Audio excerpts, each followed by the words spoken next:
সম্মিলিত মোনাজাত হাত তুলে, এটা সুন্নতি মুতাওয়ারেসা।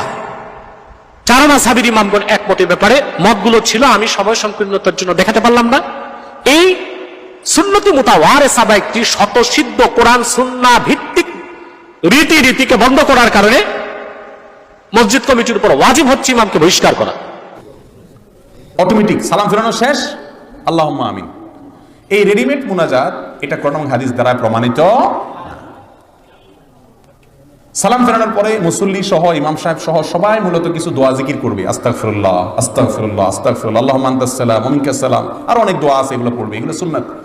আমাদের দেশের 99.9 প্লাস মানুষ 5 ওয়াক্ত নামাজের পরে সুন্নাত দোয়া জিকিরগুলো জানেন না, কিন্তু সালাম ফেরানোর পরে রেডিমেড মুনাজাতের কথা সবাই, যে কাজটা রাসূল আকরাম সাল্লাল্লাহু আলাইহি ওয়াসাল্লাম সারা জীবন করেছেন সেটা আমরা জানি না। সুন্নাত উঠে গেছে। নবী করিম সাল্লাল্লাহু আলাইহি ওয়াসাল্লাম মদিনাতে 10 বছর ইমামতি করেছেন, তারপরে 4 খলিফা মিলে 30 বছর ইমামতি করেছেন, মোট 40 বছর। 40 বছরে প্রায় 80,000 কম বেশ 80,000 কাছাকাছি ওয়াক্ত নামাজ পড়াইছেন।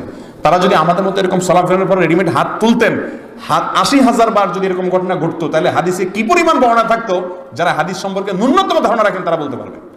নবীজি সাল্লাল্লাহু আলাইহি ওয়াসাল্লাম একবার থুতু ফেললে সেটা 10 জন সাহাবী দেখলে 10টা হাদিসে চলে আসে। তার ব্যক্তিগত বলতে কিচ্ছু নেই, প্রাইভেসি বলতে কিচ্ছু নেই। স্ত্রী সহবাসের ক্ষেত্রে কোন দোয়া পড়বে সেটা হাদিসে চলে আসছে। টয়লেটের ভিতরে কিভাবে পবিত্র হবেন সেটা হাদিসে আসছে। এক যুদ্ধে ফজর নামাজের পরে মুখ দিয়ে বিড়বিড় করে কিছু বলতেছেন, সাহাবায়ে কেরাম তো নাচর বান্দা, ইয়া রাসূলুল্লাহ কি দোয়া পড়ছেন আমাদেরকে বলে দেন।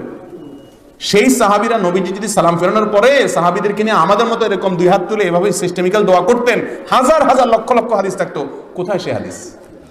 কথা কি বুঝাইতে পারছি? ওলামায়ে কেরাম একটু চিন্তা করেন। নবীজির পদ্ধতি অনুযায়ী ইবাদত করতে হবে, সালাম ফেরানো শেষ জিকির এবং দোয়া করবেন।